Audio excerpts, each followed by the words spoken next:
नमस्कार दोस्तों, स्वागत है आपको सागर न्यूज चैनल पर और मैं हूं सागर। तो चलिए बिना देरी किए हुए अगली खबर को सुनते हैं।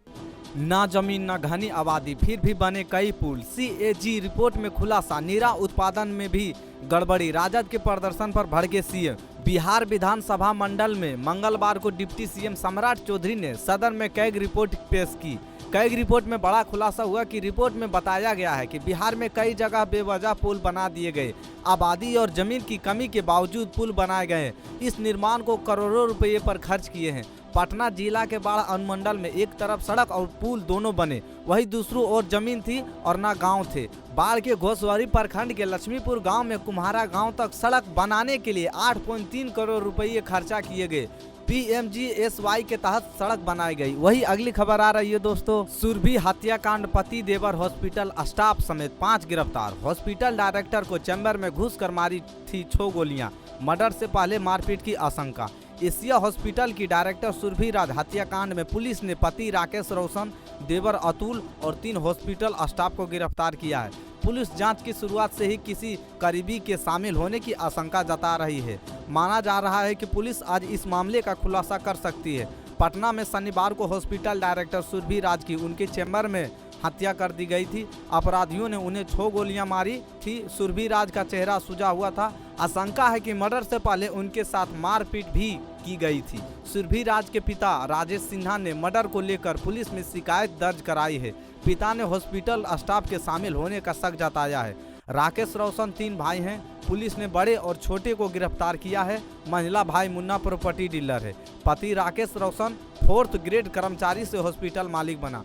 5 साल पहले तक सुरभि राज के पति राकेश बाईपास के एक हॉस्पिटल में 4th ग्रेड कर्मचारी थे। सरकारी मेडिकल स्कीम में सेटिंग करके अस्पतालों को करोड़ों रुपया मुनाफा देने लगे। हॉस्पिटल लॉबी में पकड़ मजबूत होती चली गई। वही अगली खबर आ रही है दोस्तों। दिल्ली में पहली बार 1 लाख करोड़ का बजट। यमुना साफ सफाई पानी के लिए 9,000 करोड़, 10 लाख का इलाज फ्री।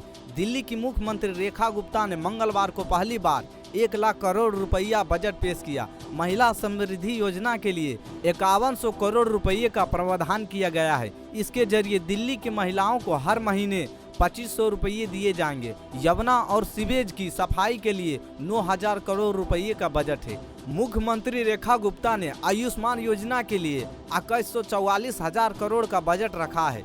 केंद्र सरकार से 5 लाख रुपये तक का मुफ्त इलाज तो मिलेगा ही, साथ ही दिल्ली सरकार भी इसमें अपनी ओर से 5 लाख रुपये जोड़ रही है। यानी आयुष्मान योजना के तहत 10 लाख का इलाज मुफ्त मिलेगा। रेखा गुप्ता ने कहा केजरीवाल ने अपने फायदे के लिए आयुष्मान योजना दिल्ली में लागू नहीं होने दी। वे चाहते थे कि योजना में उनका भी नाम चला जाए ताकि उनका प्रचार हो। उनकी जिद की वजह से दिल्ली वासियों को सालों तक योजना का लाभ नहीं मिला। चलिए अगली खबर आ रही है दोस्तों। भागलपुर में फ्री में आइसक्रीम नहीं देने पर मुंह में गोली मारकर दुकानदार दुखन तांती 22 वर्ष की हत्या कर दी गई। घटना सोमवार की देर रात जिले के लोधीपुर थाने में महज 50 मीटर की दूरी की है, जहां 7 दिवसीय भगवत कथा आयोजन को लेकर मेला लगा था। घटना के बाद परिजनों ने NH को जाम कर दोषियों को फांसी देने की मांग की है। परिजनों का कहना है कि घटना के वक्त 3 पुलिसकर्मी मौके पर मौजूद थे, लेकिन उसे बचाने की जहमत तक पुलिसकर्मियों में नहीं उठाई। मौके पर विधि व्यवस्था DSP चंद्रभूषण अपने दल बल के साथ पहुंचे। मामला की छानबीन की जा रही है। इधर घटना की जानकारी मिलने के बाद DSP चंद्रभूषण और SSP हृदयकांत अपने दल बल के साथ मौके पर पहुंचे। SSP ने कहा कल देर रात एक युवक को गोली मार दी गई है, जिसमें युवक की मौत हो गई है। 2 लोगों को गिरफ्तार किया गया है और पूछताछ जारी है। चलिए दोस्तों अगली खबर आ रही है। सुप्रीम कोर्ट ने 65 सेकंड का जो वीडियो जारी किया उसमें नोटों की गड्डियां सुलगती दिख रही है, लेकिन जस्टिस यशवंत वर्मा ने अपनी सफाई में कहा है कि उन्होंने या उनके परिवार के किसी सदस्य ने जल हुई नकदी देखी ही नहीं। उनका कहना है कि वीडियो देखकर वे खुद हैरान हैं। जस्टिस वर्मा के घर नोटों का ढेर मिलने के मामले में अब तक क्या हुआ।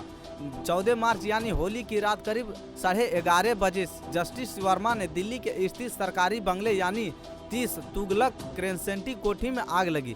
जस्टिस वर्मा घर पर नहीं थे तो उनकी बेटी और मां ने फोन कर फायर ब्रिगेड और पुलिस को बुलाया। फायर ब्रिगेड ने मौके पर पहुंचकर आग बुझाने का काम किया और पुलिस भी आ पहुंची। दमल कर्मी घर के बाहर की ओर स्टोर रूम में गए तो जलता हुआ नोटों का ढेर मिला। 15 मार्च को कमिश्नर ने इसकी सूचना दिल्ली हाई कोर्ट के चीफ जस्टिस को दी। फिर बता CJI संजीव खन्ना तक पहुंची। इस घटना के वीडियो और फोटो भी CJI को भेजे गए। शाम करीब 4 बजे जस्टिस वर्मा और उनकी पत्नी भोपाल से दिल्ली लौट आए। इसी दौरान दिल्ली पुलिस कमिश्नर संजय अरोड़ा ने जस्टिस वर्मा को कॉल कर घटना की जानकारी दी। रात करीब 9 बजे दिल्ली हाई कोर्ट के चीफ जस्टिस के रजिस्ट्रार द्वारा सह सचिव ने घटना स्थल का दौरा किया। चलिए दोस्तों, अगली खबर आ रही है। दामाद ने सास के अकाउंट से उड़ाए 41 लाख। KYC अपडेट के नाम पर अपना नंबर डलवाया और फोन पे से निकाले पैसे। औरंगाबाद में KYC अपडेट के नाम पर एक 60 साल की विधवा महिला के साथ 41 लाख रुपये की ठगी हुई है। मनमती देवी के पति राम सकल राम सरकारी शिक्षक थे। जुलाई 2024 में उनकी मौत के बाद पेंशन और अन्य फंड की राशि विधवा के खाते में आई थी। मनमती देवी के देवर का दामाद रोहित कुमार ने इसका फायदा उठाया। रोहित खाता अपडेट करने के बहाने मनमती देवी को SBI दाऊद नगर ब्रांच ले गया। वहां उसने महिला के खाते में अपना मोबाइल नंबर लिंक करवा लिया। साथ ही नॉमिनी में अपनी पत्नी मीरा कुमारी का नाम भी जुड़वा दिया। अनपढ़ होने के कारण महिला को इस बारे में कुछ पता नहीं चला। रोहित ने KYC अपडेट के नाम पर ATM कार्ड की पूरी डिटेल भी ले ली। इसके बाद फोन पे ऐप के जरिए 6 महीनों में खाते से 41 लाख रुपये निकाल लिए। चलिए दोस्तों, अगली खबर आ रही है। छत्तीसगढ़ में दंतेवाड़ा बीजापुर नारायणपुर जिले की सरहद पर पुलिस और नक्सलियों के बीच मुठभेड़ चल रही है। 5 से ज्यादा नक्सलियों के मारे जाने की खबर है। 3 शवों के साथ इंसास राइफल बरामद की गई है। नक्सलियों के बड़े कैडर्स की मौजूदगी की सूचना पर करीब 500 जवान कोर इलाके में घुसे हैं। मंगलवार सुबह 8 बजे से फायरिंग जारी है। पुलिस को सूचना मिली थी कि इंद्रावती नदी के पार भारी संख्या में नक्सलियों का जमावड़ा है। इसी के आधार पर एक दिन पहले दंतेवाड़ा और बीजापुर से जवानों को ऑपरेशन के लिए निकाला गया था। वहीं 25 मार्च की सुबह नक्सलियों के साथ मुठभेड़ हो गई है। मुठभेड़ में कुछ बड़े कैडर्स के मारे जाने की खबर है, लेकिन आधिकारिक तौर पर इसकी पुष्टि नहीं की है। दंतेवाड़ा SP गौरव राय और ASP RK बर्मन का कहना है कि मुठभेड़ खत्म होने और सर्च ऑपरेशन पूरा होने के बाद ही स्थिति क्लियर हो पाएगी। चलिए दोस्तों, अगली खबर आ रही है।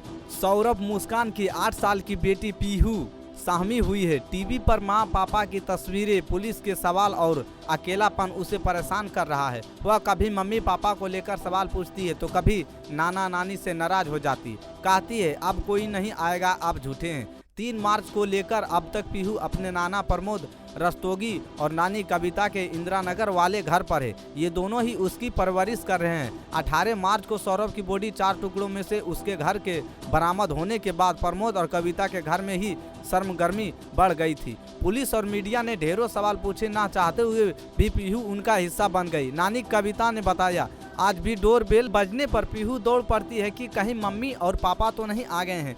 पीहू रोज सवाल पूछती है जिनके जवाब हमारे पास नहीं होते हैं। चलिए दोस्तों, अगली खबर आ रही है। राष्ट्रपति डोनाल्ड ट्रंप का गोल्ड कार्ड वीजा प्रोग्राम आधिकारिक तौर पर लॉन्च होने से पहले ही सुपर हिट हो चुका है। अमेरिका के कॉमर्शियल सेक्रेटरी हावर्ड लुटनिक ने सोमवार को दावा किया कि उन्होंने एक दिन में ही 1000 गोल्ड कार्ड बेच दिए हैं। एक गोल्ड कार्ड की कीमत $5 मिलियन 44 करोड़ भारतीय रुपये हैं। यानी कि एक दिन में ही 44,000 करोड़ रुपये के गोल्ड कार्ड बेच दिए गए हैं। हावर्ड ने कहा कि लोग गोल्ड कार्ड लेने के लिए लाइन में लगे हुए हैं। हालांकि यह प्रोग्राम आधिकारिक तौर पर करीब 2 हफ्ते बाद शुरू होगा। इलोन मस्क अभी इसके लिए सॉफ्टवेयर बना रहे हैं। ट्रंप सरकार 10 लाख गोल्ड कार्ड का टारगेट लेकर चल रही है। प्रशासन का कहना है कि यह ज़्यादा मुश्किल नहीं है क्योंकि दुनिया में 3.7 करोड़ लोग ऐसे हैं जो इसे खरीद सकते हैं। अमेरिकी सरकार इस प्रोग्राम में जुट गए पैसों का इस्तेमाल देश के कर्ज को कम करने के लिए करेगी। हावर्ड लुटकिन ने कहा कि गोल्ड कार्ड खरीदने वालों को अमेरिका में अनिश्चित काल तक रहने का अधिकार मिलेगा। कार्ड खरीदने वालों की भी जांच की जाएगी ताकि यह पता लगाया जा सके कि वो कानून पालन करने वाले लोग हैं या नहीं। तो ये थी पूरी खबर बिना किसी लाग लपेट के। ऐसे ही सटीक और बेबाक खबरों के लिए सागर न्यूज को सब्सक्राइब करें। मिलता हूं अगले वीडियो में, तब तक के लिए जय हिंद, वंदे।